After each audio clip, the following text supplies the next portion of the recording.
আমরা এখন আছি ভেড়ামারা রেল স্টেশনে। ভেড়ামারা রেল স্টেশনটা আসলে অনেক সুন্দর। একটু পরেই কিছুক্ষণের মধ্যেই ঢুকবে চিত্রা এক্সপ্রেস। আসলে আমাদের ভেড়ামারা থেকে ঢাকাগামী একমাত্র ট্রেন চিত্রা এক্সপ্রেস।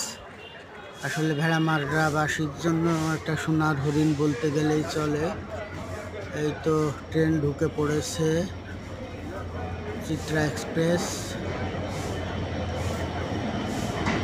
ট্রেন ঢুকে পড়েছে।